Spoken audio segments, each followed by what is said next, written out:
Bismillahirrahmanirrahim. Assalamualaikum warahmatullahi wabarakatuh. Alhamdulillahi wa kafa. Wassalatu wassalamu ala nabiyil mustafa. Alhamdulillah, tuan-tuan dan puan-puan rahimahullahu ta'ala. Segala puji bagi Allah subhanahu wa ta'ala. Pada petang ini kita dapat bersama-sama kembali untuk kita meneruskan bacaan kitab prinsip dasar Islam yang dikarang oleh Al-Fadil Al-Ustaz Yazid bin Abdul Qadir Jawas hafizahullah ta'ala. Semoga Allah ta'ala memelihara beliau dan memberkati usaha dakwah beliau dalam menyebarkan aqidah salaf dan manhaj salaf. Kita sambung buku kita, muka surat 115, iaitu pilar-pilar ubudiyah yang benar. Pilar ni tiang-tiang lah. Jadi kita sebut sini iaitu rukun. Rukun ibadah itu dia ada 3. Sesungguhnya ibadah itu berlandaskan pada 3 pilar pokok, 3 rukun utama. Cinta, khauf, takut, raja, harapan. Cinta, takut dan harapan. Rasa cinta harus disertai dengan rasa rendah diri. Yang kita sebut, waktu kita tambah pada kuliah lepas, kita tambah apa dia, iaitu ketundukan kepada Allah, zul atau ghayat khudu'. Syekh Salih Usaimi dia lebih suka perkataan khudu'. Dia lebih minta daripada perkataan zul. Sebab dalam Al-Quran dan hadis Nabi SAW lebih pada perkataan khudu'. Khudu' ni kha, dha, dad, ain. Khudu'. Kha, dad, waw, ain. Khudu'. Itu khudu' maksudnya tunduk. Khud'anan lillah. Khud'anan lillah, seperti mana hadis Nabi SAW berkenaan dengan malaikat itu, apabila malaikat Jibril turun membawa wahyu daripada Allah Subhanahu wa taala, maka semua malaikat semua tunduk. Khud'anan lillah, tunduk dalam keadaan tunduk kepada Allah Taala. Khudu'. Jadi kita boleh kata sebenarnya 4 lah lebih tepat. Khudu', cinta, takut, harap. Itu lebih tepat. Jadi rasa cinta harus disertai dengan rasa rendah diri. Maksudnya cinta mesti dengan khudu'. Kalau tak ada khudu', maka dia bukan ibadah. Macam orang kufar, macam orang Kristian contohnya, mereka beribadah kepada Allah Subhanahu wa taala tanpa ada rasa khudu', tunduk. Mereka berharapkan pada cinta semata-mata. Sebab itu kita tengok mereka bila mereka beribadah dengan dalam keadaan tidak mematuhi perintah Allah. Tengok pakaian mereka minum arak, mereka berzina, mereka ambil riba, sedangkan itu semua dilarang dalam agama mereka, dalam kitab-kitab mereka. Bahkan di dalam kitab Taurat, kitab Injil juga disebut bahawa mereka dilarang untuk makan khinzir. Tapi mereka lah pemakan khinzir yang paling tegar sekali. Nampak tak? Sebab itulah pernah sekali Syekh Ahmad Didat dia sebut, kalau kita letaklah sebelah orang Islam, sebelah tu orang Kristian, dan kita bawa kitab Injil dan kita sebut sifat-sifat Isa alaihi salatu wasalam satu persatu dalam kitab Injil, dan kita sebut pula sifat Maryam satu persatu yang disebut dalam kitab Injil, kita akan dapati yang lebih dekat dengan sifat-sifat mereka adalah orang Islam, lebih daripada orang Kristian yang ada pada zaman sekarang. Sebab apa? Sebab semua ibadah yang didirikan oleh para anbiya sejak pada zaman Nabi Adam AS sampai Nabi Muhammad SAW terdiri pada 4 ni. Tunduk, cinta, takut, harap. Kalau tak ada 4 benda ni, dia bukan dinamakan ibadah. Mesti dah tampak 4 sekali. Tak boleh kata ada 3 tanpa 1 atau 2 tanpa 2. 4-4 ni mesti ada serentak apabila kita beribadah kepada Allah Subhanahu wa ta'ala. Ini kita belajar pada kuliah lepas sebagai ulang kaji, dan kita dah sebutlah ucapan salaf, siapa yang beribadah dengan rasa cinta sahaja maka jadi zindiq. Mana tak zindiknya? Dia buat semua perkara yang Allah Ta'ala larang, kemudian dia kata dia cinta Allah Subhanahu wa ta'ala. Sebab itulah isu dia, tuan-tuan rahimahkumullah, bukannya isu dia adakah kamu cinta Allah Subhanahu wa ta'ala. Isu dia adalah apakah kamu dicintai oleh Allah. Itu ucapan salaf yang famous. Dia kata apa? Laisa sya'nu an tuhibba, walakin sya'na an tuhabba. Bukanlah isu dia kamu cinta, Tetapi isu dia adalah apakah perbuatan kamu yang kamu lakukan itu dicintai oleh Allah Subhanahu Wa Taala. Lepas tu kita tak terima. Ada orang kata, oh sebab apa Syiah ni kita tak boleh bantah Syiah. Kenapa kita tak boleh kata Syiah ni terkeluar daripada ahli sunnah? Kenapa kita tak boleh bantah Khawarij, tak boleh bantah Murji'ah, tak boleh bantah kelompok-kelompok yang sesat ni? Bukankah mereka juga mengucap la ilaha illallah? Tak boleh bantah Asy'ariyah yang terbaru ni kita dengar. Kenapa kita tak boleh bantah Asy'ariyah? Bukankah Asy'ariyah juga mengucap la ilaha illallah? Ya, kita kata Asy'ariyah pun mengucap la ilaha illallah, tapi apakah mereka tunduk kepada nas? Apakah mereka tunduk kepada nas? Adakah mereka ada khudu'? Atau mereka pertikaikan ayat-ayat Allah Subhanahu Wa Taala? Sebab tu kat sini dia kata, siapa yang beribadah kepada Allah dengan rasa cinta sahaja, maka dia adalah zindiq. Siapa yang beribadah kepadanya dengan rajak semata-mata, pengharapan semata-mata, tengok pada harapan semata-mata, maka dia murji. Dia tak ada perasaan takut pada Allah Ta'ala langsung. Lepas tu bagi orang murji ni buat dosa macam mana pun tak apa, Allah Ta'ala sayang. Tak apa, masuk syurga. Sebab Allah Ta'ala akan masuk syurga. Siapa mengucap la ilaha illallah, masuk syurga belaka. Dosa macam mana pun tak apa, jangan takut. Masuk syurga, takkan dia azab. Ya betul, orang mengucap la ilaha illallah masuk syurga. Tapi pada sama juga kita kena takut azab yang Allah Ta'ala timpakan. Seperti ucapan salaf yang ma'ruf, iaitu salaf apabila melihat dosa diumpama sebuah gunung yang akan ditimpakan ke atasnya. Adapun orang munafik bila dia buat dosa yang besar, dia hanya lihatnya seperti seekor lalat yang berterbangan di atas hidungnya saja. Jadi kat sini, siapa beribadah kepada Allah dengan rajak semata-mata pengharapan, maka dia murji. Siapa yang beribadah kepadanya dengan khauf, takut, maka dia ialah haruri. Haruri pula khawarij, iaitu beribadah kepada Allah, dia tak lihat langsung ayat harapan, lihat kepada ayat azab je. Dia lihat kepada ayat azab je.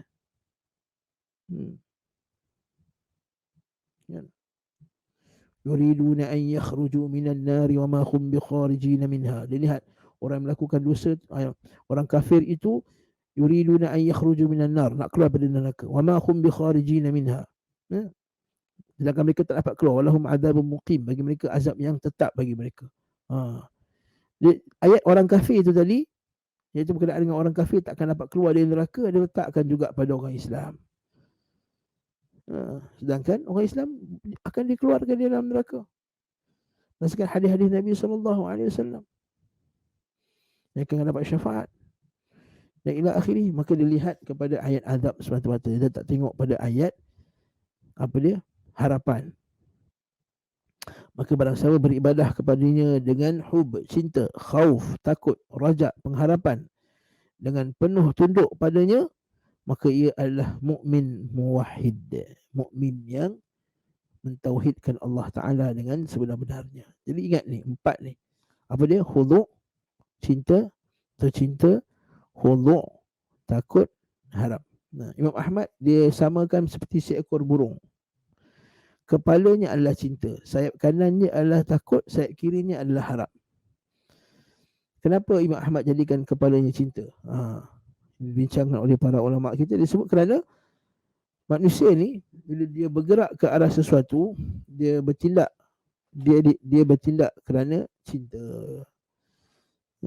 Kan? Macam orang datang pergi pagi-pagi pergi kerja, sanggup bangun pukul 6.30 pagi, pukul 6 pagi, mandi apa semua. Lepas tu bergegas pergi ke pejabatnya dalam keadaan kadang-kadang ada sebanyak orang 1 jam perjalanan pergi, 1 jam perjalanan balik nak pergi kerja tu, dengan traffic jam lagi, dengan stres kerja lagi, banyak tekanan dia. Sebab apa? Sebab kecintaan dia kepada duit tadi.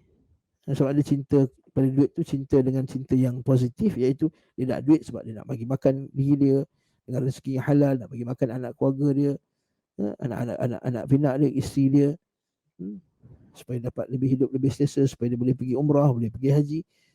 Tapi ialah kerana kecintaan dia kerana ada duit tu tadi. Ataupun cinta daripada duit tu dalam bentuk negatif lah. Dia nak duit sebab apa? Sebab nak famous, sebab nak kaya, nanti boleh pick up perempuan, boleh ada kereta-kereta cantik, boleh pick up wanita, boleh tunjukkan orang, ila akhir. Tapi poin ni ialah kecintaan, cinta. Ini kata Imam Ibn Qayyim, Ibn Taymiyah rahimahullah. Sehingga kan cinta dia kepada sesuatu tu, dia sanggup menanggung kepahitan dalam rangka nak dapat cinta dia tadi. Contohnya, dia nak dapat sihat, nak dapat badan yang sihat, dia terpaksa makan ubat yang pahit. Ubat pahit tu dia tak cinta, tapi kerana kecintaannya kepada tu lebih besar, maka walaupun dia tak cinta untuk makan ubat yang pahit, tetapi kecintaan dia kepada yang lebih besar menjadikan dia sanggup menanggung sengsara yang lebih ringan daripada cinta yang tadi. Macam kita sebut tadi lah, orang sanggup redah jam tadi. Sebab apa? Jam tu benda yang dibenci, dia tak cinta. Tekanan kerja pun benda yang dia tidak suka. Apa lagi? Kesusahan dan seumpama dengannya. Tapi kerana kecintaan dia kepada yang lebih besar, iaitu kecintaan dia kepada kehidupan yang selesa, anak isteri dia, keluarga dia semua, maka dia sanggup. Begitu juga orang Islam. Dalam keinginan dia, dalam kebencian dia, dia tak suka benda-benda, terpaksa berperang, kan? Nyawa terkorban. Adakah benda yang disukai oleh manusia? Tak disukai. Tetapi kerana untuk mendapat cinta yang terbesar, cinta Allah Ta'ala, syurganya, maka ada orang sanggup berjihad dan memberikan nyawa dan jiwa dan raganya. Sebab Allah Ta'ala kata, asa an takrahu syai'an wa huwa khairun lakum. Asa an takrahu syai'an wa huwa khairun lakum. Ada benda yang kamu tak suka, tetapi dia baik bagi kamu. Wa asa an tuhibbu syai'an, dan kemungkinan kamu cinta pada benda tersebut, wa huwa syarrul lakum, tapi dia buruk bagi kamu.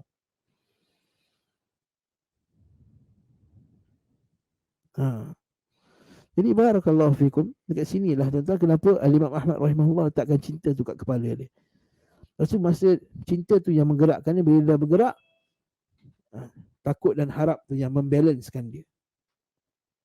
Bila kita beribadah kepada Allah, yang balancekan kita ni ialah takut dan harap. Tak boleh terlebih satu.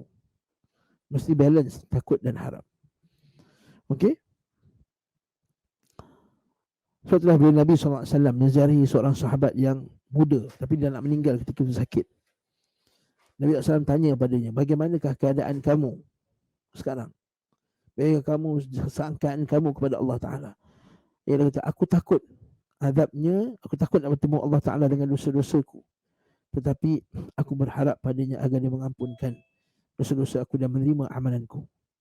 Bila Nabi SAW dengar ucapan sahabat ini tadi, Nabi kata, tidaklah berkumpul pada satu jiwa dua sifat ini, melainkan Allah Subhanahu Wa Taala akan masukkan dia ke dalam syurga.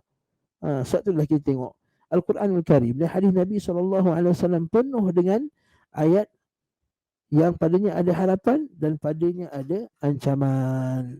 Menyebabkan harapan, iaitu ayat janji baik, iaitu al-wa'du, dan pada Al-Quran juga ada al-wa'id, ada ancaman. Kerana pada al-wa'du, pada janji yang baik, menimbulkan pengharapan pada Allah Subhanahu Wa Taala, dan pada al-wa'id, pada ancaman itu menimbulkan rasa gerun dan takut padanya. Sebab itulah kita tengok Nabi ibadi annani anal ghafurur rahim. Allah Ta'ala kata dalam Quran, Nabi ibadi, bagi tahu kepada hamba-Ku bahawa sesungguhnya aku ni pengampun. Tetapi bagi tahu juga kepada wa'ana azabi, sesungguhnya azabku azab yang pedih. Maksudnya Allah Ta'ala kata, bagi tahu hamba-Ku bahawa aku ni pengampun, tapi bagi tahu juga kepada mereka bahawa azabku pedih. Ketika kita tengok dalam Al-Quran dan surah Al-Fatihah, lepas Allah Ta'ala kata Ar-Rahmanir Rahim, dia pemurah lagi maha penyayang, ini memberikan apa? Pengharapan. Kemudian Allah Ta'ala kata Maliki Yaumiddin, dialah yang menguasai hari pembalasan. Dia akan balas pada sesiapa saja tanpa ada siapa pun yang boleh selamatkan mereka. Itu ayat apa? Ancaman. Jadi timbul perasaan cinta dan harap. Jadi kat situlah tuan-tuan, kita ajar anak kita, ajar diri kita berkenaan dengan masalah ni, al-wa'du wal-wa'id. Sebab itulah Al-Hafiz Al-Munziri dia karang satu kitab yang bagus untuk kita baca, iaitu At-Targhib Wat-Tarhib. At-Targhib iaitu galakkan, Wat-Tarhib iaitu ancaman, amaran, supaya kita sentiasa dalam keadaan ada khauf dan ada pada kita ar-raja. Ada pada kita ar-raja. Okey, naam. Dah selesai kat situ. Kita sambung pula syarat diterimanya ibadah. Okey. Kata Al-Fadhil Ustaz, dia kata ibadah adalah perkara tauqifiyah. Maksudnya ibadah adalah perkara tauqifiyah. Maksudnya ibadah adalah perkara yang berhenti. Tauqif maksudnya kita berhenti pada dalil tauqifiyah, iaitu tidak ada satu bentuk ibadah yang disyariatkan kecuali berdasarkan Al-Quran dan As-Sunnah. Jadi patah balik pada soalan kita yang dahulu, kita kata ibadah itu apa? Ibadah itu setiap perkara yang Allah Ta'ala cinta dan redha. Kita tahu Allah Ta'ala cinta dan redha, Allah Ta'ala perintahkan. Dekat mana Allah Ta'ala perintahkan? Dalam Quran dan Sunnah Nabi SAW. Apa yang tidak disyariatkan berarti bid'ah marjudah, bid'ah dalalah, bid'ah sayyi'ah, bid'ah yang munkarah, iaitu bid'ah yang tertolak. Ini asas kita, sebagaimana sabda Nabi SAW, man amila amalan laisa alaihi amruna fahuwa raddun. Man, barang siapa, amila, mengamal, melakukan suatu amalan laisa tidak, laisa alaihi, tiada di atasnya, amruna, perintah kami, tidak seperti apa yang kami perintahkan, fahuwa raddun, maka dia tertolak. Fahuwa raddun, maka dia tertolak. Radd, fahuwa radd. Jadi kat sini siapa yang amal, dia tak kata siapa yang cipta. Kalau siapa cipta tu lain, tu hadis lain. Man ahdatha fi amrina hadha, siapa yang mengadakan. Jadi mani man amila, siapa yang amalkan. Dia tak kira lah awam ke tak awam ke, jahil ke tak jahil ke, siapa yang buat tertolak. Dia tak boleh bagi alasan, oh disebabkan jahil Allah Ta'ala terima juga amalan dia yang tak betul tadi. Tak, tetap juga tertolak. Dia sebenarnya tak ada wudu. Kemudian dia tak belajar pasal wudu, dia tak belajar rukun salat. Kerana salat dia tertolak, tak ada wudu. Apakah dia boleh kata dengan Allah Ta'ala, ya Allah aku jahil, lalu terimalah salatku yang tidak ada wudu itu? Tak boleh kan. Jadi man amila amalan laisa alaihi amruna fahuwa raddun, maka dia tertolak. Jadi agar dapat diterima, ibadah disyaratkan harus benar. Dan ibadah itu tidak bisa dikatakan benar kecuali ada dua syarat. Sebab dia kata aswabuha, kan kita baca dalam Quran, apa dia? Ayyukum ahsanu amala, ayyukum ahsanu amala wa huwa al-azizul ghafur. Alladhi khalaqal mauta wal hayata liyabluwakum ayyukum ahsanu amala. Surah Al-Mulk kan. Allah Ta'ala telah menciptakan al-mauta wal hayata, mati dan kehidupan, liyabluwakum, untuk uji kamu, ayyukum ahsanu amala, siapa di antara kamu yang paling baik amalannya. Ahsan, ulama sebut, Fudail kata ahsanu ini aswabu. Ini kita nak ni, aswabu, yang paling betul sekali, yang paling betul sekali. Okey, jadi yang paling betul sekali apa dia? Yang paling betul sekali ada dua syarat. Dia kata kat sini Ustaz Yazid kata ibadah disyaratkan harus benar.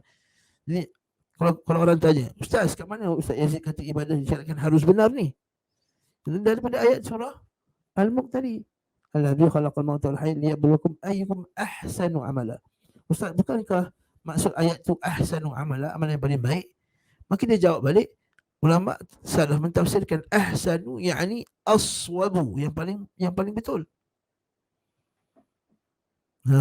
Aswabu, aswabuha, yang paling betul. Jadi yang paling betul itu macam mana?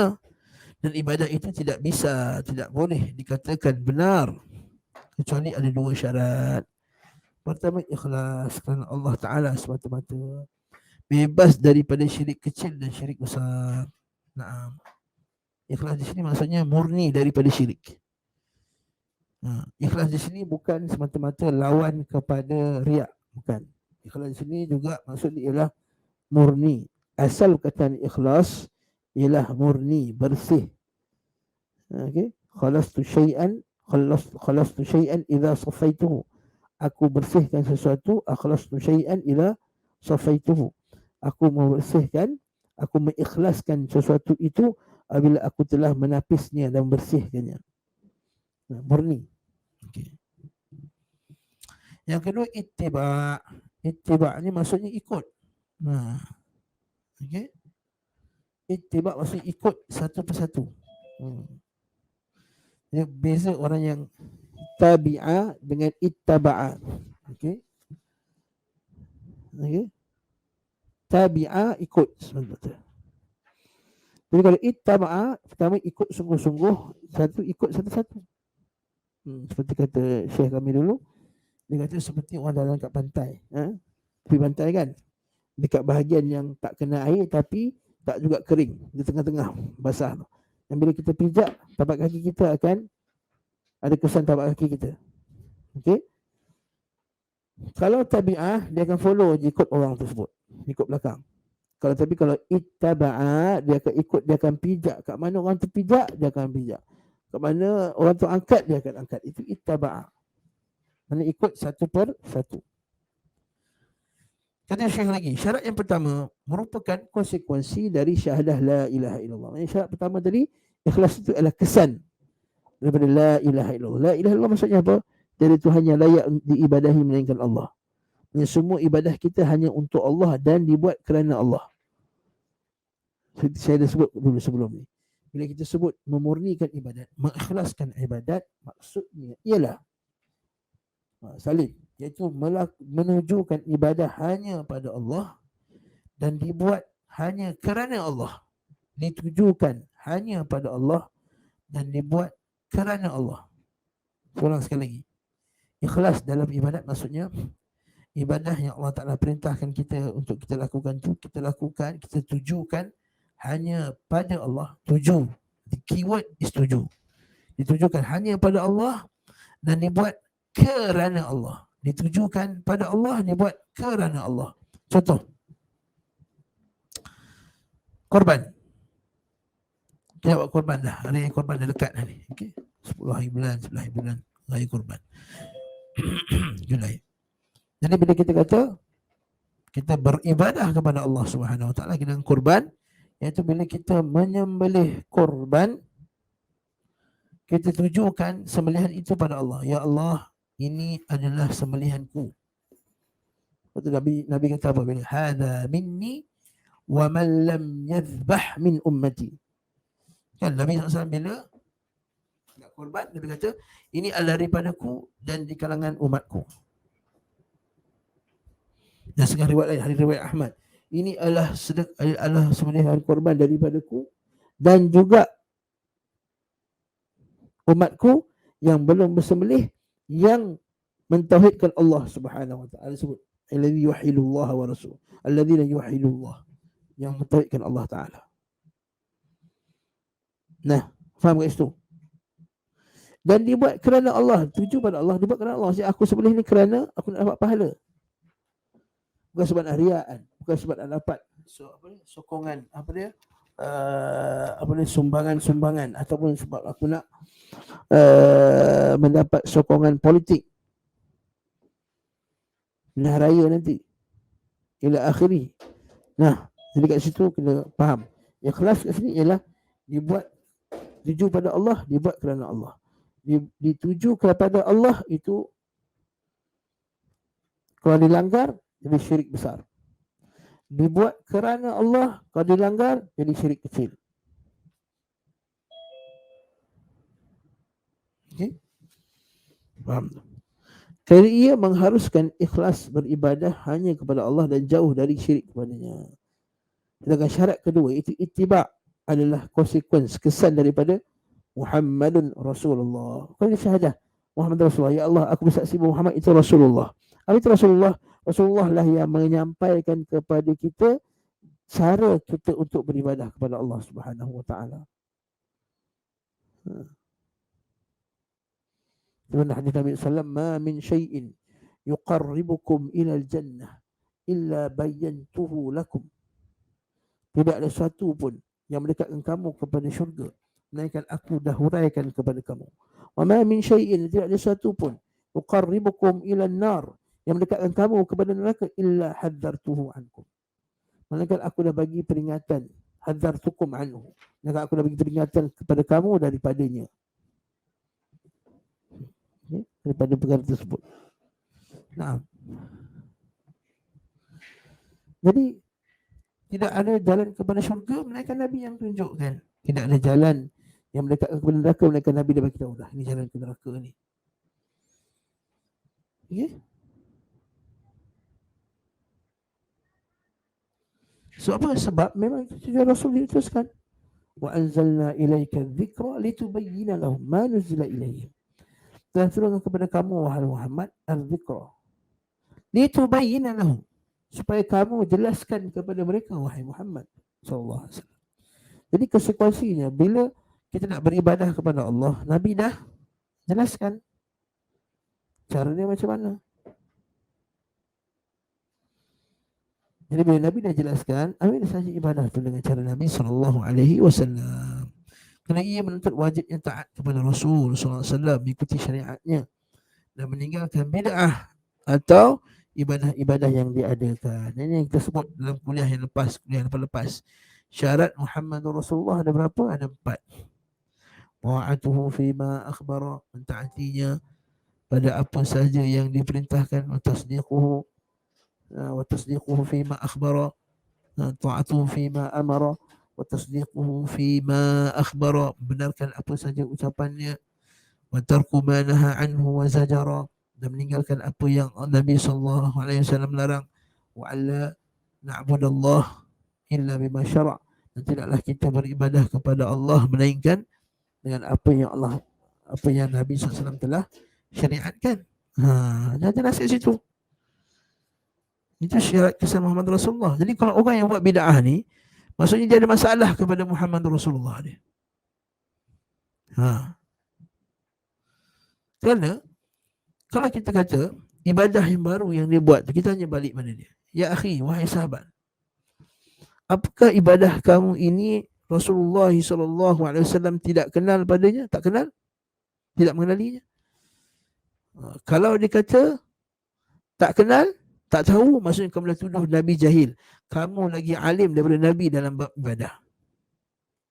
Bahaya kat tu. Kan dia buat ibadah, dia zikir pelik-pelik, la ilaha illallah, la ilaha illallah, la ilaha illallah. Kan kita tanya dia, akhi, sahabat, kata sahabat boleh sadiq, teman rapat tak boleh, sahabat ada bid'ah boleh, sahabat kita kata, sahabat ni buat ibadah macam ni, main tang mana ni, datang dari mana-mana ibadah ni.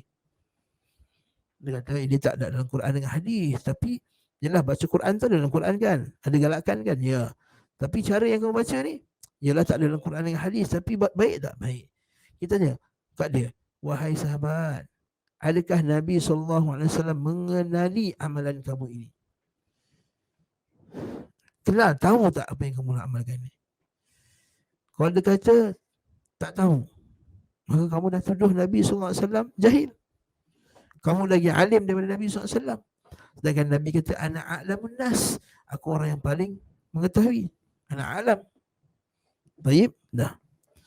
Orang kata, oh ada, memang Nabi SAW tahu. Bagi tanya balik pada dia, kalau tahu, kat mana riwayatnya?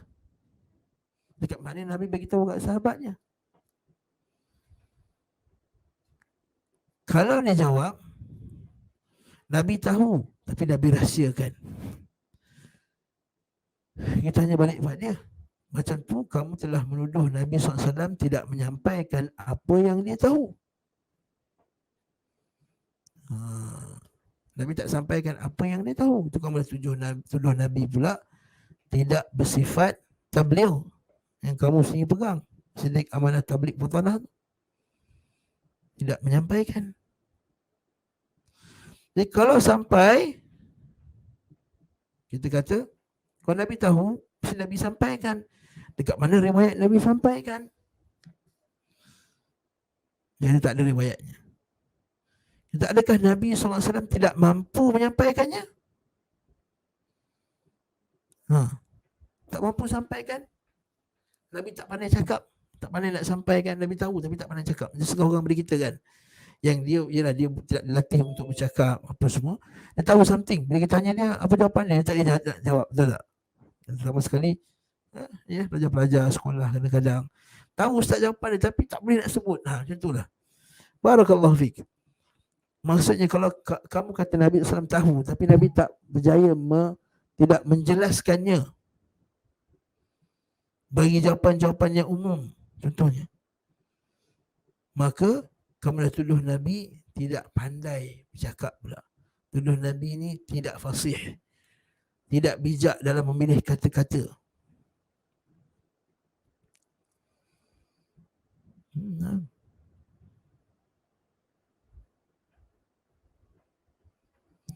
Dan kemudian kalau taklah Nabi dia sampaikan dengan baik, kat mana riwayatnya?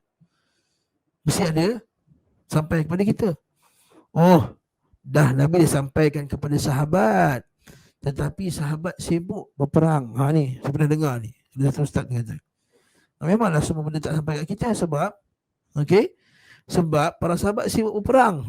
Itu hujah dia. Dangkal sekali hujah dia. Kalau kamu kata para sahabat sibuk berperang sehingga tidak menyampaikan apa yang Nabi SAW telah sampaikan kepada mereka, maka kamu telah tuduh para sahabat pula yang merahsiakan kebenaran, menyembunyikan hak. Sedangkan Allah Ta'ala cela orang menyembunyikan hak. Innal ladhina yaktumuna ma anzalna minal bayyinati wal huda min ba'di ma bayyanahu lin-nasi fil kitab ulaika yal'anuhumullah wa yal'anuhumul la'inun. Sesungguhnya orang yang menyembunyikan keterangan-keterangan yang setelah kami turunkan kepada mereka, dan juga petunjuk-petunjuk kebenaran mereka rahsiakan, ulaika yal'anuhumullah, mereka itu dilaknat oleh Allah Subhanahu wa taala, wa yal'anuhumul la'in, laknat oleh para malaikat. Sebab tu kata Abu Hurairah, kalau bukan ayat tadi, aku tak nak sampaikan hadis, aku tak nak sampaikan hadis Rasulullah. Sebab hadis Rasulullah ni kalau silap sampai berdosa. Tapi ada ayat lain yang kata kalau kamu tidak menyampaikan benda yang betul tadi, kamu akan dilaknat oleh Allah Subhanahu wa taala. Dia kata balighu anni walau ayah, sampaikan daripada aku walaupun satu ayat. Ihfazuha, Nabi kata kepada puak Bani Qais, ihfazuha, hafalkannya dan sampaikannya orang yang berada di belakang kamu, itu orang yang tak ikut kamu. Banyak tak ayat-ayat sebegitu? Banyak sekali ayat-ayat sebegitu. Maksudnya kalau kamu kata sahabat tahu tapi tak sampaikan, kamu telah tuduh sahabat pula merahsiakannya. Ataupun kamu kata Nabi tahu, Nabi dah sampaikan, Nabi tahu tapi Nabi tak berani nak sampaikan, maka itu satu lagi tuduhan pula. Kamu tuduh Nabi pengecut.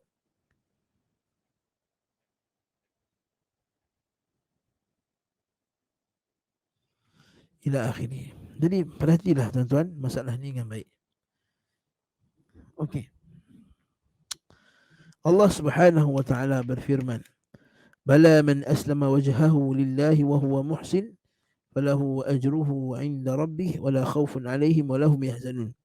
Tidak demikian, bahkan barang siapa yang menyerahkan dirinya sepenuhnya kepada Allah dan dia berbuat kebajikan, maka baginya pahala di sisi Rabb-Nya dan tidak ada rasa takut pada mereka di akhirat kelak dan mereka tidak bersedih hati.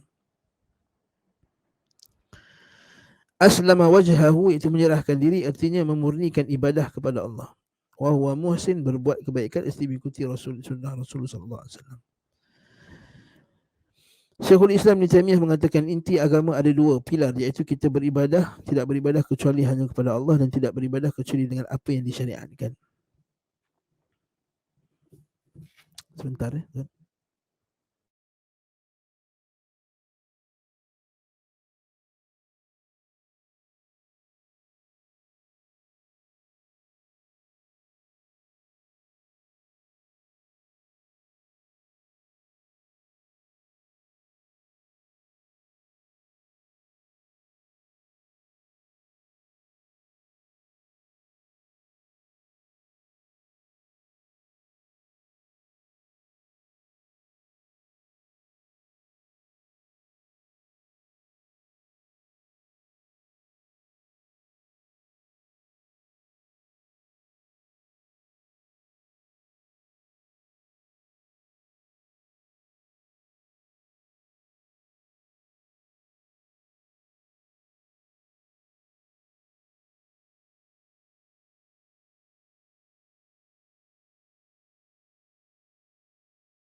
Assalamualaikum warahmatullahi wabarakatuh. Afwan.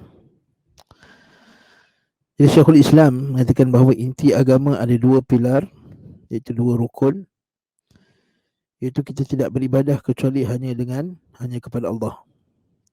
Yang kedua, kita tidak beribadah kecuali dengan apa yang disyariatkan, tidak dengan bid'ah, iaitu bukan dengan ibadah-ibadah yang bid'ah. Sebagaimana firman Allah Ta'ala, فَمَنْ كَانَ يَرْجُو لِقَاءَ رَبِّهِ فَلْيَعْمَلْ عَمَلًا صَالِحًا وَلَا يُشْرِكْ بِعِبَادَةِ رَبِّهِ أَحَدًا. Maka barang siapa mengharapkan perjumpaan dengan Rabbnya, maka hendaklah dia mengerjakan amal salih. Dan janganlah ia mempersekutukan sesuatu pun dalam beribadah. Kat situ poin dia, tuan-tuan boleh gariskan. Dan janganlah ia mempersekutukan sesuatu pun dalam beribadah kepada Rabbnya. Itu satu.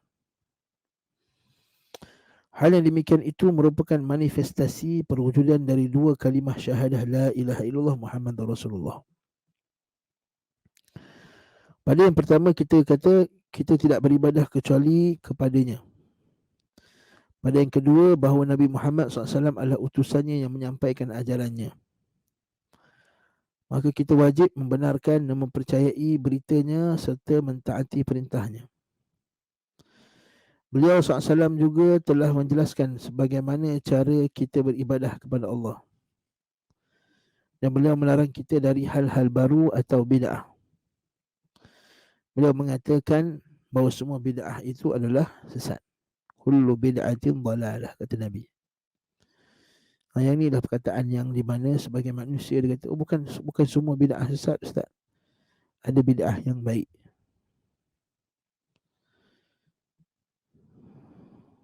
Kullu bid'atin dalalah wa kullu dalalatin finnar. Maka kita jawab balik padanya. Kalau kullu bid'atin dalalah, kalau bukan semua bid'ah itu dalalah, bagaimana pula dengan Nabi kata wa kullu dalalatin finnar, dan setiap yang sesat itu dalam neraka. Maka adakah sesat yang tak dalam neraka? Soalan kita. Ada tak kesesatan dalam agama ini yang bukan dalam neraka? Maksudnya dia sesat tapi tak apa, masuk syurga juga. Kalau kamu berdalilkan bahawa perkataan kullu itu tak masuk semua, kan dia kata kullu itu bukan masuk semua. Okey. Kalau macam tu, bila Allah Ta'ala kata kullu man 'alaiha fan, maka setiap di atas muka bumi ini akan binasa. Mana setiap yang di atas di muka bumi ini akan binasa, malam ni binasa. Maka kita kata, dia kata macam tu Allah Ta'ala binasa jugalah. Kita kata Allah Ta'ala telah menafikan kebinasaan pada diri dia. Allah Ta'ala kata kullu man 'alaiha fan wa yabqa wajhu, dan akan kekallah wajah Tuhanmu yang mempunyai ketinggian dan kemuliaan. Maksudnya Allah Ta'ala menspesifikkan, menyebut apa yang diistisnakan, apa yang dikecualikan daripada kebinasaan tadi. Sekarang ni bila kita kata Nabi sebut kullu bid'atin dalalah, sekarang kau bawakanlah kat mana dalil yang kata ada bid'ah yang tak sesat. Bawakan nas. Bila satu nas itu datang dalam bentuk yang umum, maka kamu tak boleh mengkhususkannya dengan tafsiran kamu sendiri. Kamu kena khususkannya dengan dalil juga, dengan hujah.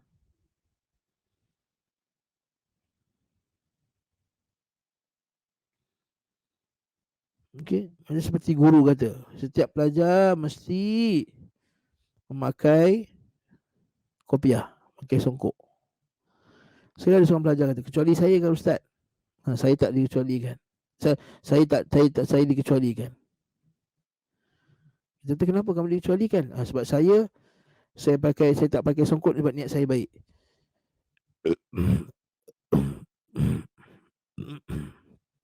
Niat saya baik. Saya tak. Niat kamu baik ke tak baik, kamu kena pakai songkok. Mana ada guru besar tak pernah buat pengumuman pun. Okey. Semua orang diwajibkan pakai songkok kecuali pelajar yang niat dia baik sahaja. Dia boleh tak pakai songkok. Tak, Nabi tak kata macam tu pun. Guru besar tak kata macam tu. Begitu juga dengan Nabi SAW. Nabi kata kullu bid'atin dalalah. Nabi tak kata pun, tak ada satu hadis pun Nabi sebut ada bid'ah yang tak dalalah. Oh, tapi ada ustaz, ucapan Umar Al-Khattab, sebaik-baik bid'ah adalah ini. Maka maksud Umar Al-Khattab adalah sebagiannya kata dari segi bahasa, iaitu benda yang baru. Dan benda yang baru ni terbahagi kepada dua. Satu benda yang baru dalam agama, satu benda baru yang dalam dunia. Nah, habis tu Ustaz, Umar Khattab tu berkenaan dengan solat tarawih. Itu buat agama ke dunia. Kita kata agama. Itu maksudnya boleh lah. Kita kata, adakah solat tarawih berjemaah itu bid'ah? Tanya soalan, pernah tak Nabi SAW melakukan solat tarawih sebelum ni? Berjemaah? Maka jawapannya ada. Jadi pernah berlaku tak para sahabat solat tarawih dengan satu imam ikut Nabi Muhammad SAW? Pernah berlaku. Jadi bila zaman Umar Al-Khattab mengumpulkan solat jemaah tarawih dengan satu imam, apakah itu bid'ah? Semestinya tidak, sebab ada contohnya daripada Nabi SAW. Lepas tu kalau orang tanya apakah dia bid'ah? Bid'ah ini ialah buat satu amalan yang tidak ada contoh sebelumnya daripada hadis Nabi SAW maupun daripada sahabat. Tidak ada contoh daripada Nabi. Itu penting takrifan macam tu. Bukan sekadar benda baru. Buat satu amalan ibadat yang tidak ada contoh dari Nabi SAW. Buat satu perkara tidak ada contoh dari Nabi SAW. Dalam agama. Syarat dia pula mesti dalam agama. Okey. Bukannya dalam perkara dunia. Bukan dalam perkara dunia. Jadi bila orang tanya pula, sama lagi, bila ada orang bertanya, apakah hikmah di sebalik kedua syarat bagi sahnya ibadat itu? Apakah hikmah? Kenapa kena dua syarat tadi? Jawabnya adalah berikut. Pertama, sesungguhnya Allah Subhanahu Wa Taala merintahkan untuk mengikhlaskan ibadah hanya kepadanya. Maka beribadahlah hanya kepada Allah Azza wa Jalla. Di samping beribadah kepadanya. Di samping beribadah kepadanya adalah kesyirikan. Maksudnya, di samping beribadah, maksudnya selain daripada beribadah pada Allah Ta'ala, maka dia syirik. Maksudnya selain daripada beribadah pada Allah, adalah syirik. Allah Ta'ala berfirman, fa'budillaha mukhlisan lahuddin. Maka sembahlah Allah dan keadaan ikhlas. Keduanya, sesungguhnya Allah punya hak dan wewenang, kekuasaan, kehendak mutlak untuk melakukan tasyri', memerintah dan melarang. Ingat ni, al-musyarri' huwa Allah. Yang buat syariat itu hanyalah Allah Subhanahu Wa Taala. Naam, hak tasyri' adalah hak Allah semata-mata. Maka barang siapa beribadah kepadanya bukan dengan cara yang diperintahkan, maka dia telah melibatkan dirinya di dalam tasyri'. Maksudnya, tasyri' ni maksudnya buat syariat, buat hukum, buat ibadat. Jadi siapa yang tetapkan hukum? Jadi siapa yang tetapkan ibadat tak ibadat? Allah Subhanahu Wa Taala. Ala lahul khalqu wal amru. Ketahuilah, hanya milik Allah lah segala penciptaan, wal amru, dan urusan perintah. Dan milik Allah lah perintah ni ada dua. Satu perintah kauni, perintah pada alam. Satu perintah syar'i, iaitu perintah hukum hakam. Jadi perintah hukum hakam ni hanya di tangan Allah. Kalau kamu buat syariat baru yang tidak ada dalil dari Quran dan Sunnah, maka seolah-olah kamu telah menjadikan bagi Allah Ta'ala ada sekutu dalam apa? Dalam menentukan makanan dan seumpama dengannya.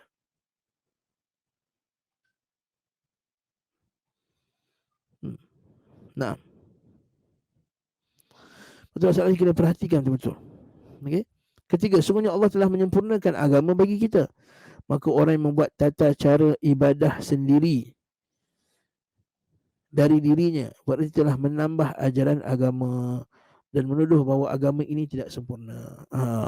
Jadilah yang ucap, maksudnya siapa yang pertama dia buat syariat. Syariat milik Allah. Bila kamu kata kamu dia buat syariat selain daripada Allah Ta'ala, kamu jadikan bagi Allah Ta'ala ada sekutu. Betul, Allah Ta'ala cela. Allah Ta'ala kata, am lahum syuraka syara'u lahum minad dini ma lam ya'zam bihillah. Apakah mereka itu ada sekutu-sekutu bagi Allah Ta'ala yang membuat syariat yang tidak diizinkan oleh Allah Subhanahu wa taala. Satu. Jadi kalau kita buat bid'ah, buat hukum baru, seolah-olah kita buat syariat baru. Kitalah pembuat syariat. Yang kedua, kata Syekh sini apa dia? Agama dah sempurna. Maka bila kita tambah agama, kita buat benda yang baru, seolah-olah kamu ni anggap agama yang ada tu dah tak sempurna. Kamu kena tambah lagi.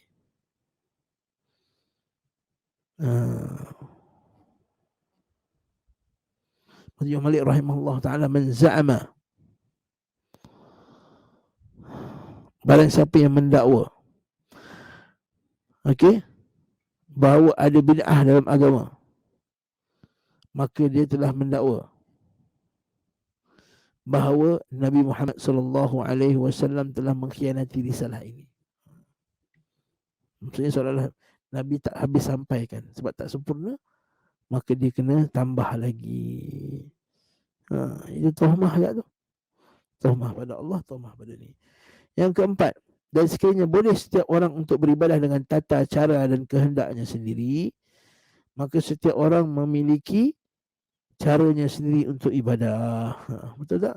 Kalau setiap orang dia rasa apa yang dia nak buat untuk beribadah pada Allah.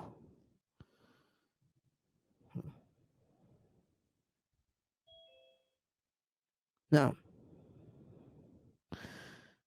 maka setiap orang memiliki caranya, memiliki cara beribadah dengan sendiri. Maka setiap orang akan buat cara sendirilah. Kalau sebab tu kita tengok kita tarikat-tarikat kan. Setiap tarikat dia ada aurat dia, ada zikir-zikir tertentu dia. Ya betul, dalam tu ada zikir Nabi, tapi dia masukkan campak dan campur dengan zikir-zikir lain. Dan setiap kelompoknya dia buat sendiri. Sebab apa? Mungkin faktor inilah, faktor nak mencari kemasyhuran, mencari kelompok.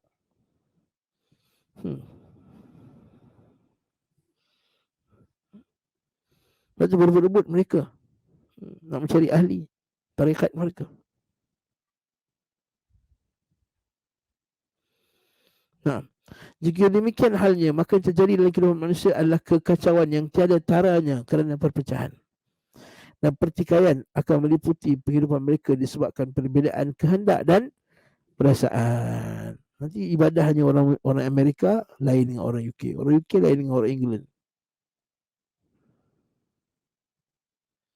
Nah, maka setiap kelompok akan jadi perpecahan dan pertikaian akan meliputi kehidupan mereka disebabkan perbezaan kehendak dan perasaan. Padahal agama Islam apa dia? Menganjurkan kebersamaan dan kesatuan menurut syariat yang diajarkan Allah dan Rasulnya. Wa'tasimu bihablillahi jami'an wala tafarraqu. Tengok tak ayat Allah Ta'ala. Wa'tasimu, i'tisam, pegang betul-betul. I'tasama ni maksudnya ialah kamu pegang kepada sesuatu dengan harapan benda tu dapat selamatkan kamu.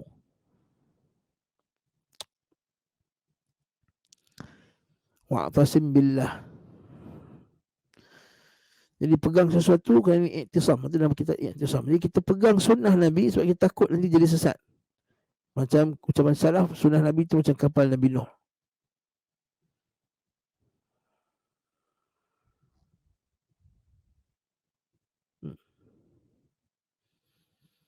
Nah, jadi padahal agama ini dah satu. Tak ada perpecahan lagi dah. Wa'tasimu bihablillah. Nampak tak Allah Ta'ala kata, bukan adakah Allah Ta'ala kata wala tafarraqu wa'tasimu bihablillah? Tak. Wa'tasimu bihablillah wala tafarraqu. Pegang tali Allah, jangan pecah belah. Bukannya jangan pecah belah, bersatulah. Itu cara yang salah tu. Dan pecah belah ni kalau masalah belah dari segi ibadah, akidah. Kita beribadah kepada Allah dengan ibadah hati. Ibadah hati akidah. Kemudian kita beribadah kepada Allah dengan ibadah lisan, dengan zikir, baca Quran, berdakwah. Kemudian kita beribadah kepada Allah dengan ibadah badan. Sekarang ni, bila kita beribadah kepada Allah dengan ibadah hati, ibadah qalbiyah, itu akidah, maka pegang kaedah yang sama juga. Wa'tasimu bihablillah. Peganglah kamu dengan tali Allah, iaitu Al-Quran dan Sunnah. Jadi kamu pegang dengan akidah Al-Quran dengan Sunnah. Tiba pada zaman sekarang ni ada ajakan untuk bersatu, marilah bersatu baik-baik apa semua. Dalam keadaan si fulan tak nak pegang Quran dengan sunnah, yang satu lagi nak pegang Quran dengan sunnah.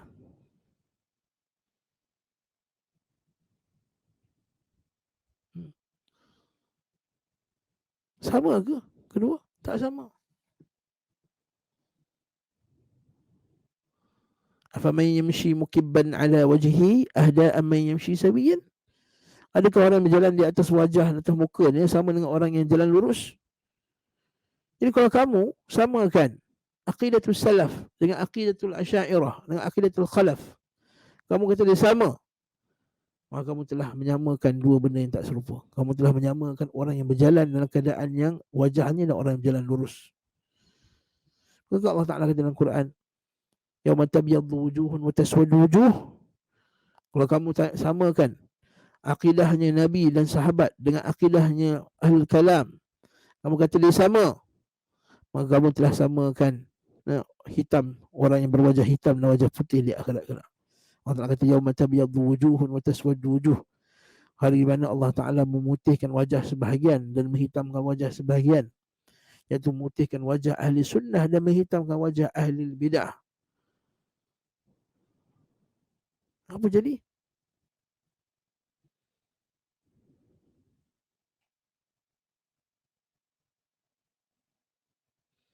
Ini sama ke orang yang wajah hitam dengan wajah putih? Pada akhirat kelak Allah Ta'ala akan memutihkan wajah ahli sunnah dan menghitamkan wajah ahli bid'ah. Kalau kamu kata sama, hitam dengan putih sama, Allah musta'an. Yauma tabyaddu wujuhun wa taswaddu wujuh.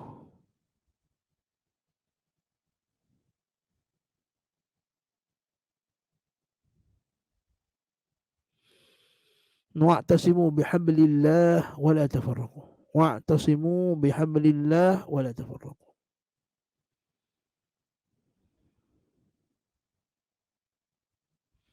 Itu hadis riwayat Ibn Majah. Jadilah kamu seperti ternakan yang diikat.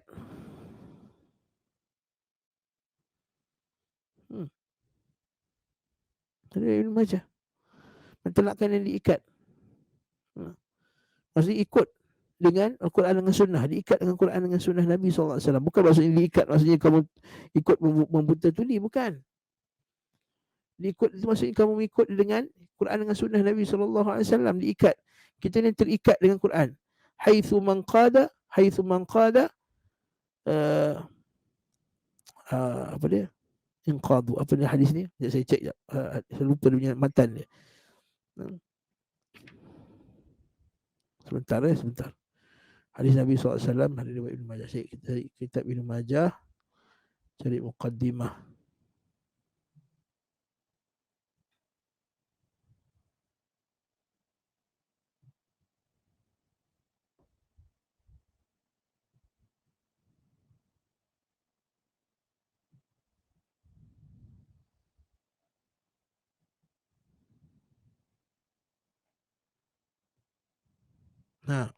Fa innamal mu'min, dah jumpa dah. Dia kata kal jamalil anif haitsu ma qidan qada. Itu saya nak sebut tadi tu. Haitsu ma qidan qada. Fa innamal mu'min. Sebenarnya orang mukmin itu kal jamalil anif.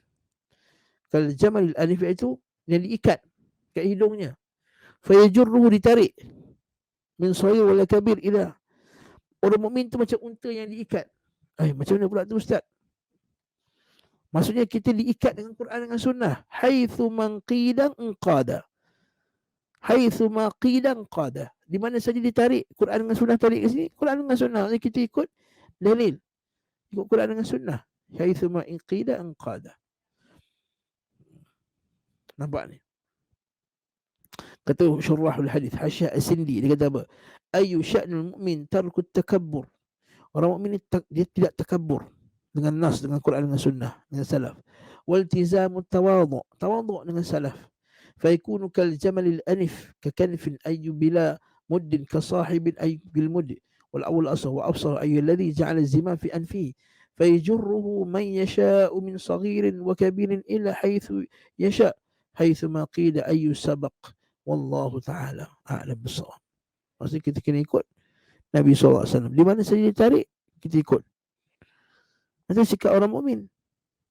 Mana tak, buatlah apa saja yang kamu nak buat. Dalam agama ni kamu rasa kamulah yang paling bagus. Tak, haitsuma qila inqadha. Hal ingat ni, innamal mu'min kal jamalil alif haitsuma qila inqadha. Naam.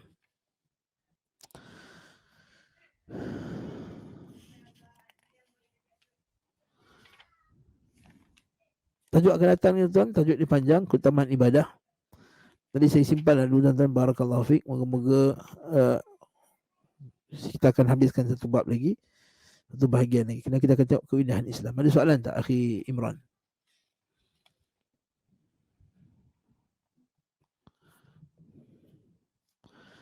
So, ibadah khas hablum minallah ala tauqifiyah, maka dalilnya tidak boleh diqiyas seperti ada kiaskan nas untuk mengadakan bacaan Melayu ala mengikut syariat. Komen. Naam. Ibadah khas ala tauqifiyah sahih, maka dalilnya tidak boleh diqiyas. Ya betul. Asal ibadah itu tidak boleh diqiyas. Tetapi syarat-syarat dan rukun-rukunnya itu ulama Syafi'iyah memandang boleh qiyas. Rukun-rukunnya dan dia punya syarat-syarat dia. Asal ibadah tak boleh qiyas. Asal ibadah contohnya solat, tak boleh dikiaskan dengan kalau nak solatkan dengan lain. Tak boleh. Asal ibadah tak boleh dikiaskan. Contohnya apa contoh asal ibadah tak boleh kias? Maksudnya kamu tak boleh cipta ibadah, tak boleh dikiaskan. Tapi syarat-syaratnya tu yang kena ada wuduk ke ataupun sekian-sekian, itu para aimah kita dari detailnya sebagiannya kata boleh dikiaskan. Dan untuk mengkiaskan majlis tahlil orang Melayu adalah mengikut syariat. Dan ada pihak kiaskan nas untuk mengatakan majlis tahlil orang Melayu adalah mengikut syariat. Ini kita kata kiaskan dengan apa? Kita asal ibadah tak dikias.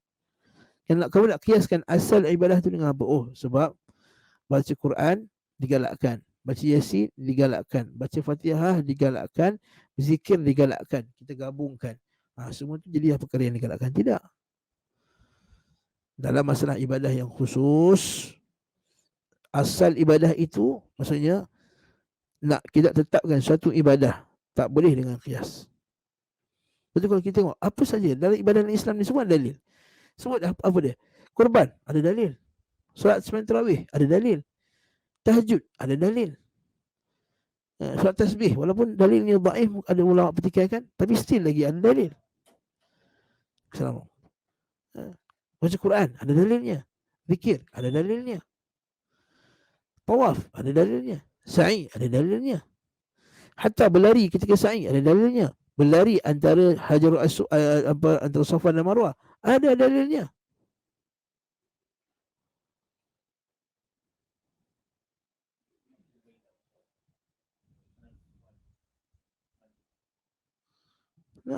Ada dalil. Jadi kita melakukan satu majlis khusus ketika orang mati, lepas orang mati, ada dalilnya. Ada gabung.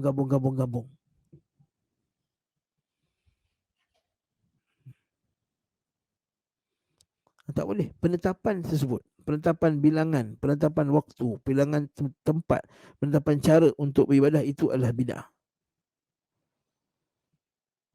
Kalau kamu kata baik, nescaya Ibnu Umar, alhamdulillah wassalatu wassalamu ala rasulillah, dah lama dia dah betul, dah lama dia dah terima dah. Dia kami berhenti sebegitu saja. Jangan tambah. Alhamdulillah wassalatu wassalamu ala rasulillah.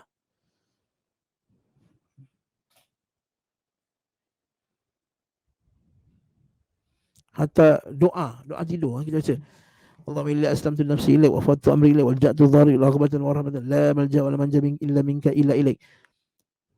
Amantu bi kitabika alladhi anzalt wa nabiyyika alladhi arsalt. Aku beriman dengan nabi yang kau telah, dengan kitab yang telah kau turunkan dan nabi yang kau telah utuskan. Ada seorang sahabat dia kata, aku beriman dengan kitab yang telah engkau turunkan dan rasul yang kau telah utuskan. Nabi kata, nabi yang telah diutuskan. Nabi betul ke Muhammad tu? Nabi betul kan sahabat tu?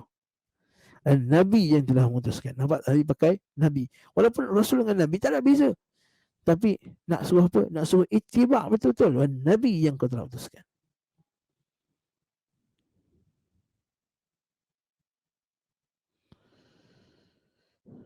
Nah. Aisyah radhiyallahu anha, ya Rasulullah, kami kalau ada orang kami pergi ziarah kubur, nak baca apa? Aisyah ada kias ke? Ada tak kias? Oh, kalau kat kubur bagus. Baca sekian-sekian, baca Quran, kemudian datang baca tahlil, baca ni apa semua. Tak, kalau tidak apa guna Aisyah radhiyallahu anha tanya Nabi SAW apa nak dibaca ketika pergi ke kuburan.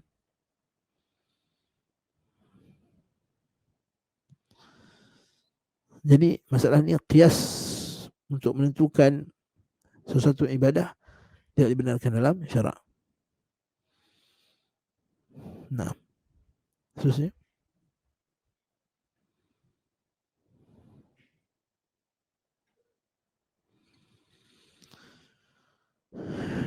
Dia bukan betulkah ayat Quran dalam bentuk ancaman hukum mati yang wajib. Macam ni.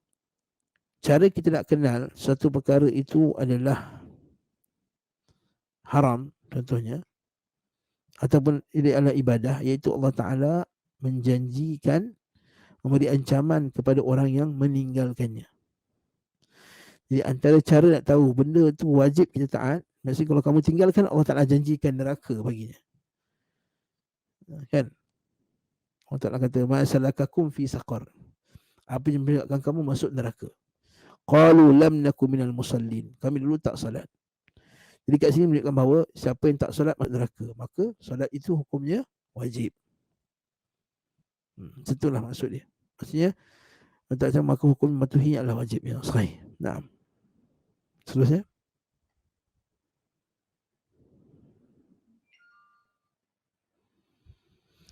Betul saya katakan jahil tidak tahu terhadap hukum Allah adalah satu dosa. Jahil terhadap hukum Allah Ta'ala ada dua. Satu, jahil pada perkara yang fardu ain, maka itu berdosa.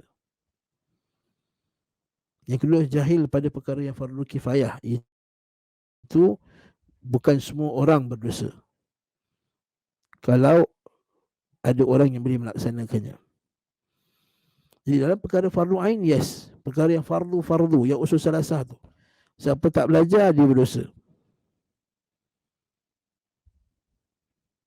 Seperti masalah akidah, rukun iman, rukun Islam, salat 5 waktu sehari semalam, puasa, zakat, haji, ya akhir. Tapi dalam Islam ada tak perkara-perkara yang mendetail? Ada. Masalah muamalat, masalah jenayah. Apakah saksi dalam mahkamah? Saksi jenayah. Berapa orang? Kalau sebat. Apakah jumlah sebatan? Apakah kekuatan sebatan? Apakah sifat penyebat orang yang sebat? Di manakah tempat untuk disebat? Yang ini ilmu juga kan? Jadi kalau kamu tak tahu, adakah kamu dosa? Tidak.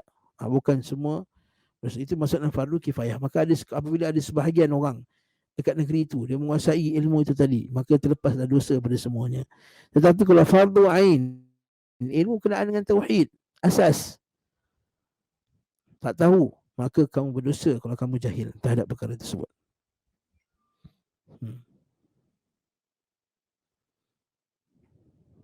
Dan Allah Ta'ala mencela kaum munafiqun dan juga orang musyrikin. Innakum qaumun tajhalun. Kan? Nabi Musa AS bila kaumnya minta supaya dia buatkan berhala untuknya, maka Nabi kata innakum qaumun tajhalun. Kamu ni kaum yang jahil. Kat situ jahil tu tercela. Maksudnya kat situ jahil tercela. Dan memang dalam Quran dengan hadis semuanya yang menyebut jahil dalam bentuk yang tercela. Wallahu a'lam bissawab.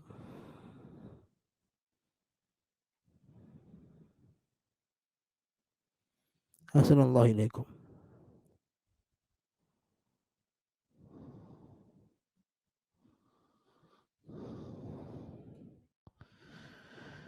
Al-udhru bil jahli ini para ulama kita banyak kali dia sebut dah. Syekh Saleh Fauzan, Syekh Abdullah Al-Ghunaiman.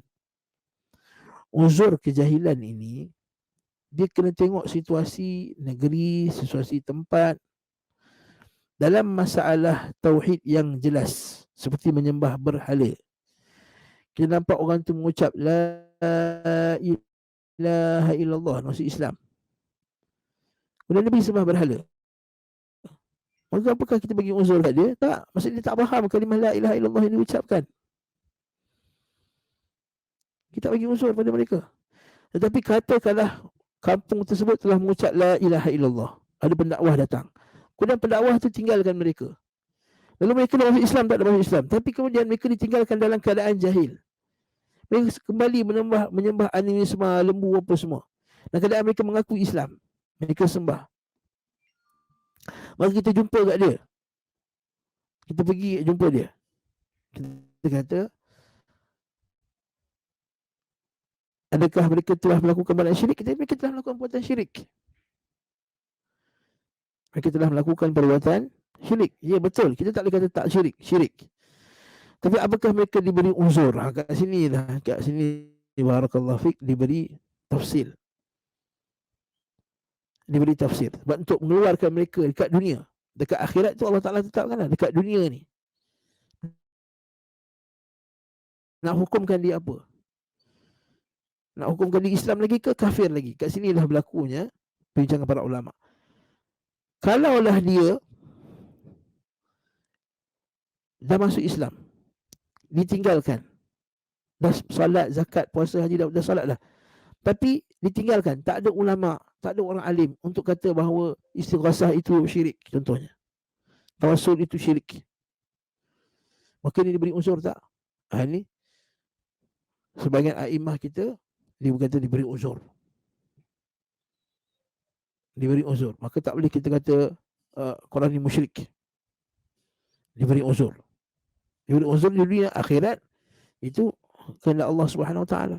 Kat dunia diberi uzur tak boleh, diberi uzur. Tapi mereka kata, tapi kalaulah kampung tersebut memang tak pernah ada orang mentauhid, wajak kepada tauhid, kemudian dia buat syirik, kita kata dia musyrik tak? Dia kata, kita kata dia musyrik. Kalau orang buat syirik, dia buat syirik tak? Dia musyrik.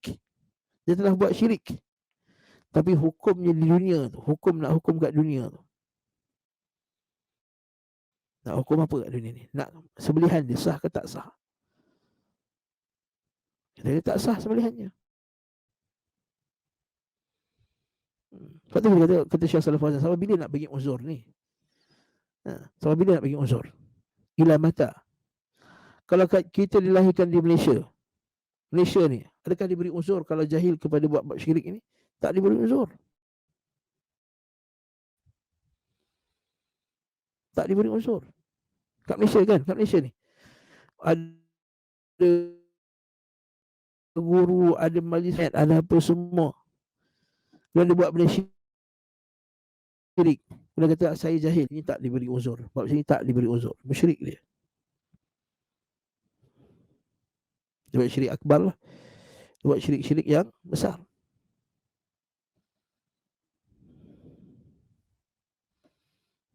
Tapi dari segi apa dia?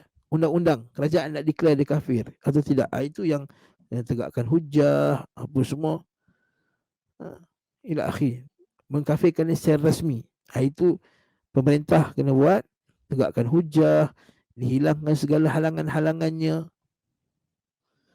terangkat segala halangan, barulah dideklarkan dia secara rasmi dia kafir. Mendeklar rasmi dia kafir itu yang pemerintah kena tetapkan, kena terangkat segala halangan dan hilang segala apa dia, terangkat segala halangan dan cukup semua syarat. Nak deklarkan secara rasmi. Tapi kalau nampak orang tu memang dah menyembah kuburan, katalah yang si penanya ni, nampak orang tu dah sembah kuburan, bila istighasah, ya wali Allah, ya Abdul Qadir Jailani, selamatkan aku, dan disembelih korban, nak makan tak? Kita tak makan. Kata Syekh Salih Fauzan, jangan makan.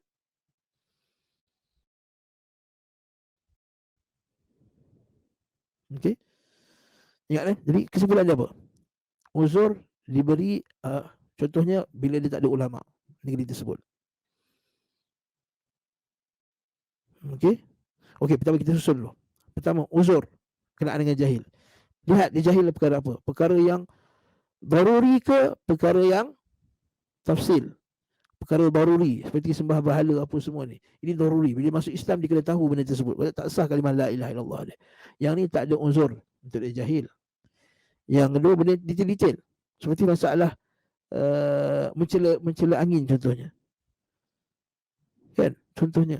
Benda-benda macam ni. Benda-benda yang mendetail macam ni. Masya Allah wa sya'afulan ila akhiri. Jadi yang ni masalah yang detail, mendetail, maka yang ni ada uzur. Satu benda apa yang diuzur. Yang kedua, tempat diuzur. Dalam negara Islam yang penuh banyaknya ulama tak ada uzur. Negeri yang jauh daripada ulama diberi uzur. Yang ketiga, baru masuk Islam, lama masuk Islam. Baru masuk Islam, kemudian dia buat perkara jahiliah ni berlaku dalam hadis. Ya? Yang disebut, ya Rasulullah ij'al lana ilahan kama lahum alihah. Buatkan kami satu pokok yang kami boleh ambil berkat. Hadis tersebut, kami hadithu ahli bi Islam. Kami baru masuk Islam. Jadi orang masuk Islam dengan lama Islam. Baru masuk Islam diberi uzur. Dalam masuk Islam tak diberi uzur. 3. Yang keempat, dalam masalah yang hukum rasmi dengan hukum persendiri, hukum kita sendiri. Kita hukum. Nah, itu hukum rasmi. Hukum sendiri nampak je orang buat syirik, kita kata dia musyrik. Tapi hukum dia sebagai rasmi yang menyebabkan dia dipenjarakan, dihukum, itu pemerintah, itu kena tegakkan dia punya syarat, tegakkan hujah padanya, hilang cukup segala syarat dan hilang segala halangan daripadanya. Baru dihukum secara rasmi, dia itu kafir. Nah, bila cukup syarat-syarat ni, dan barulah dia masalah uzur jahl ni ada tafsil dia, ada detail dia. Tak bagi uzur semena-menangnya dan tidak pula menafikan uzur langsung. Ahli sunnah wasatiyah antara kedua-duanya. Wallahu a'lam bissawab. Silakan.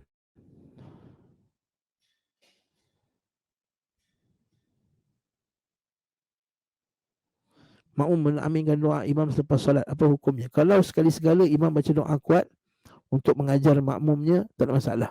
Dan makmum aminkan pun tidak ada masalah. Tapi yang kita tak setuju adalah sentiasa membaca doa berjemaah selepas solat. Sentiasa. Kalau sekali-sekala tujuan dia untuk mengajar. Kita ada buka sekolah, kanak-kanak kecil nak belajar doa, kita baca sebulan, 2 bulan, 3 bulan, 4 bulan. Dan kita stop. Anak-anak dah pandai, kita pun minta dia baca sendiri. Baik. Kalau kita aminkan, tak ada masalah. Wallahu a'lam bissawab.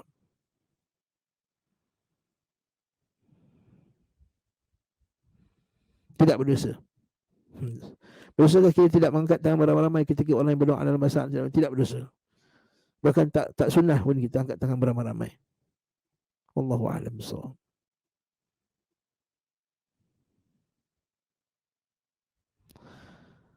Adakah dalil baca ayat Quran contohnya surah Yasin pada ayat untuk terangkan hati? Okey, ini ambil daripada dalil umum.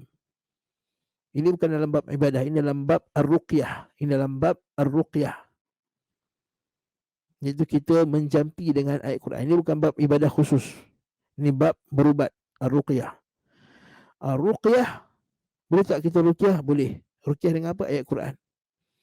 Tahu tak Nabi baca ayat Quran pada air? Benar, Nabi baca dah riwayat Ahmad, Nabi baca Qul huwallahu ahad pada air ketika Nabi disengat kalajengking.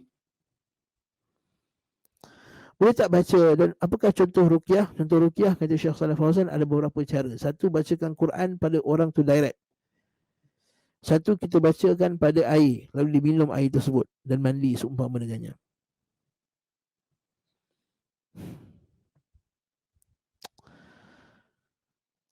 Seterusnya, apakah ada air penerang hati? Yang ni, air penerang hati ni untuk pengubatan yang disebut tidak. Jadi, harus tak berubat dengan air tadi? Harus. Sabit dan Nabi baca Qul huwallahu ahad. Dan ini dalam masalah tajribah. Nabi kata i'ridu alayya ruqakum fa innahu la ba'sa birruqa ma lam yakun syirkan. Ustaz boleh baca apa surah ke? Boleh baca apa surah. Sebab Nabi kata apa?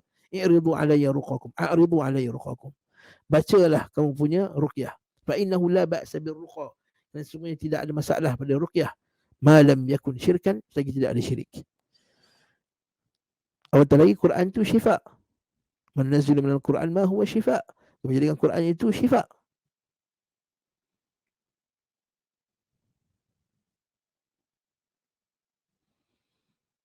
Hmm. Jadi kalau Quran itu semuanya syifa, maka kita boleh baca lah Yasin ke, surah apa ke. Cuma orang Malaysia dah terbiasa dengan surah Yasin. Dan masalah juga kita kena beli tambih. Apakah surah Yasin saja yang boleh ruqyah? Tak. Surah lain juga kita boleh ruqyah.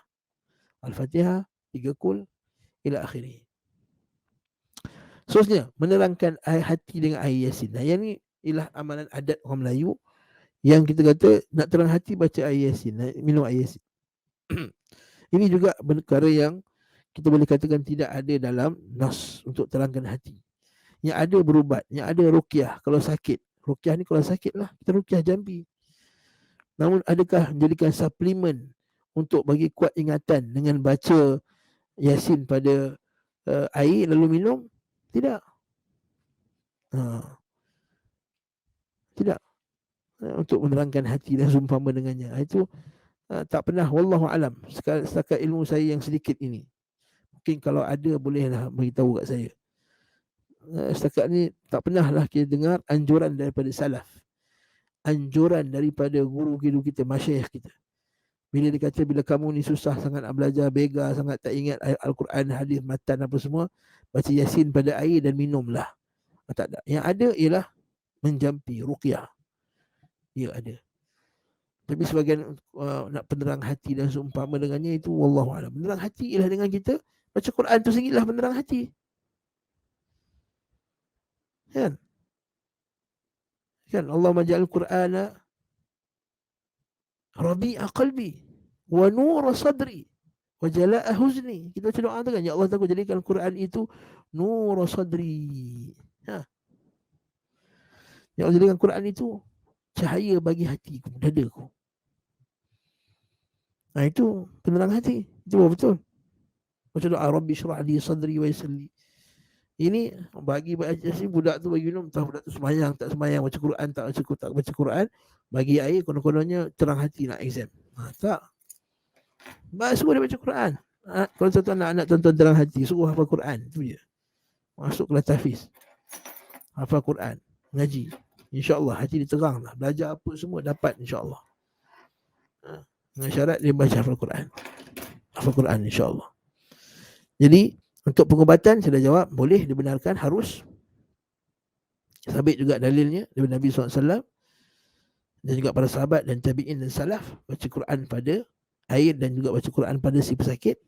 Adapun untuk ubat terang hati, nak bagi supaya senang hafal apa semua, wallahu alam, saya tak tahu ada dalil ni kat situ. Wallahu alam. Bukan saya kata saya nafikan ada dalil, mungkin ada tapi saya tak tahu. Jadi saya kata wallahu alam.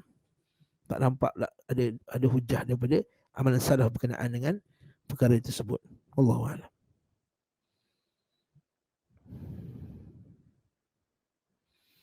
La ya akhi. Apakah lebih afdal doa beramai-ramai secara berjemaah? Tidak. Tidak. Tidak disunahkan doa beramai-ramai, melainkan tempat yang disunahkan doa beramai-ramai. Okey. Seperti istisqa. Seperti lepas apa ni? Doa ketika di apa ni? Khutbah. Kita baca amin, amin. Imam baca, kita kata amin. Naam. Adapun doa bersorangan. Lepas solat bersorangan, itu lagi afdal. Sebab tak sabit daripada para sahabat radhiyallahu ta'ala, sedangkan mereka tu solat setiap hari 5 waktu sehari semalam selama 10 tahun lebih. 10 tahun dengan Nabi di Madinah lah. Kalau dekat Mekah tak berani nak solat beramai-ramai berjemaah. Dekat Madinah 10 tahun tidak ada riwayat yang Nabi membaca doa berjemaah dengan makmumnya. Tak ada riwayat. Satu riwayat tak ada. Jadi baca doa sedia berhad. Wallahu a'lam bishawab.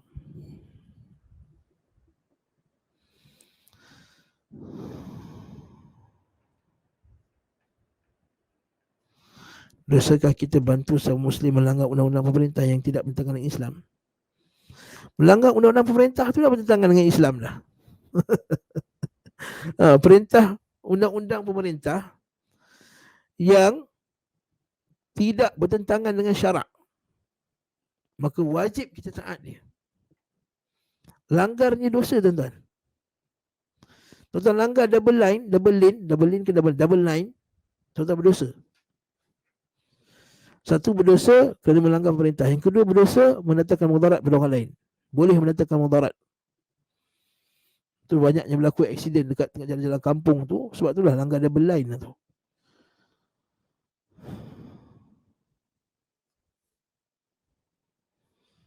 Jadi melanggar undang-undang pemerintah yang tidak bertentangan dengan Islam memang berdosa dah. Apatah lagi kita bantu al-mu'minuna al-munafiquna wal munafiqat ba'dukum min ba'd. Munafik itu, lelaki dan perempuan itu satu geng. Ba'dukum min ba'd, ba'duhum min ba'd. Ya'muruna bil munkar, mereka itu ajak kepada munkar.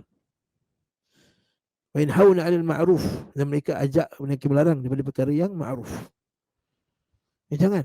Wa ta'awanu 'alal birri wat taqwa wa la ta'awanu 'alal ithmi wal 'udwan. Kita tolong kamu kebaikan, jangan kamu bertolong-tolong dalam perkara yang kejahatan.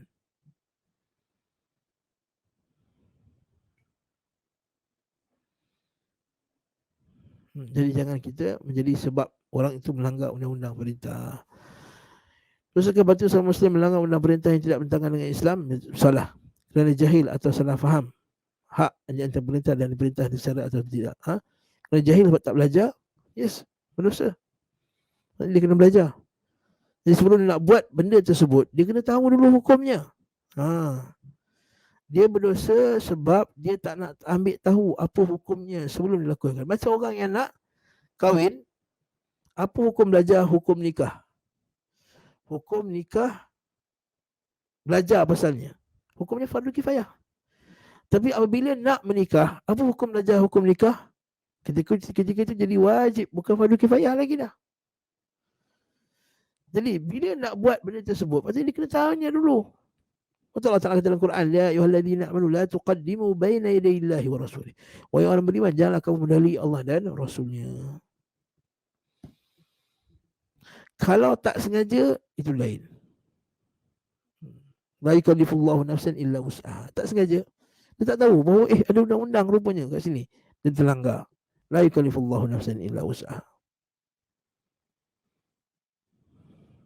Baik. Dia kalau sengaja, yes, berdosa. Wallahu a'lam bissawab.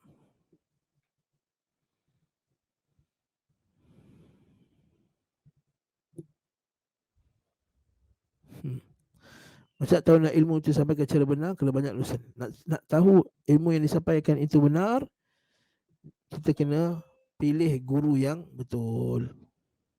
Guru yang betul, guru yang ada ikut Quran, sunnah, salaf. Quran, sunnah, salaf. Quran, sunnah, salaf. Ucapannya mesti ada Quran, mesti sunnah, mesti ada ucapan salaf. Yang kedua, carilah guru yang telah direkomendasi oleh guru yang ahli sunnah yang lain. Cari guru yang telah direkomended.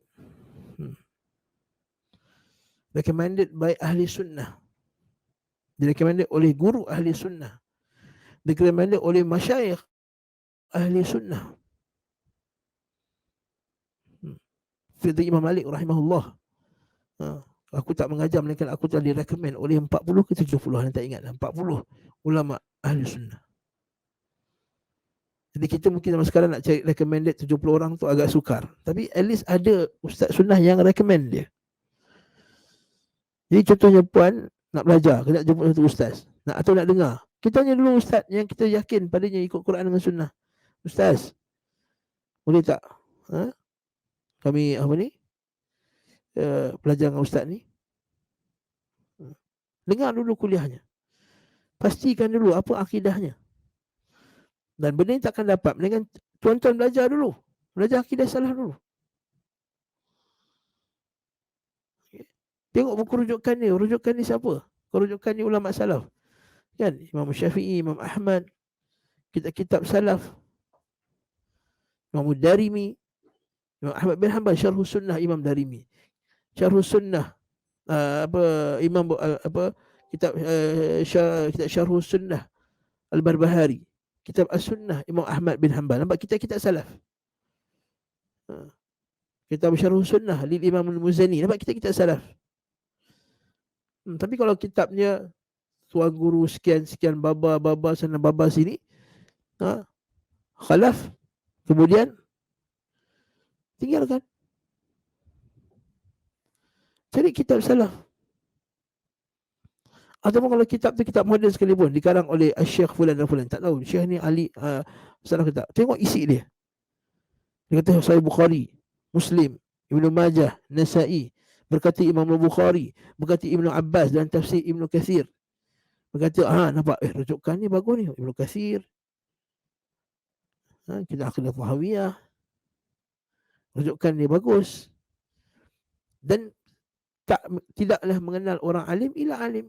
La ya'rifu fadla li ahli al-fadli ila ahli al-fadli.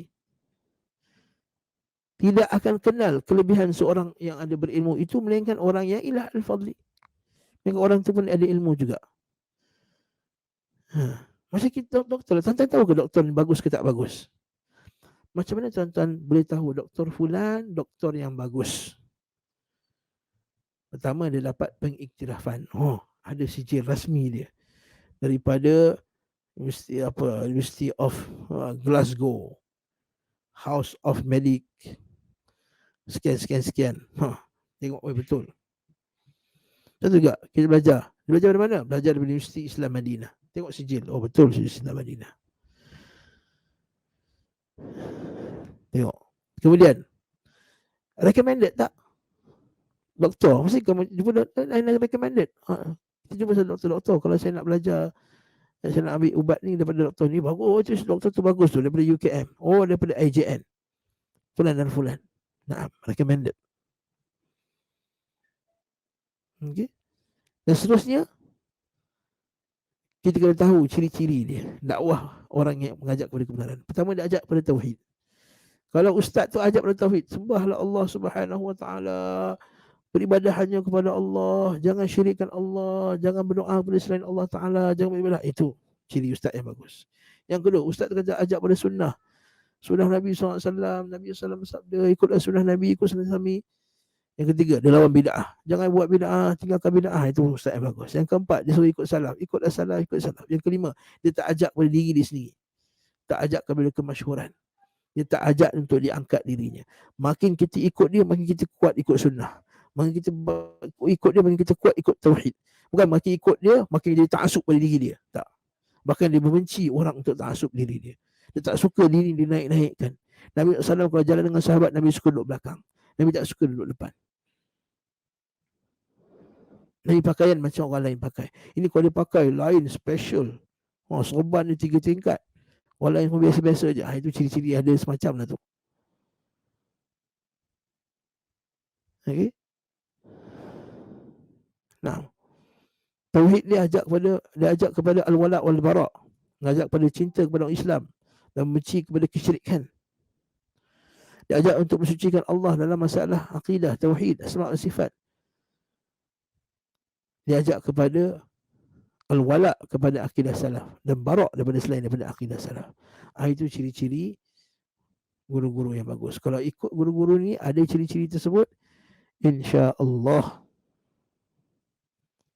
guru tu di atas jalan yang benar. Dah habis soalan?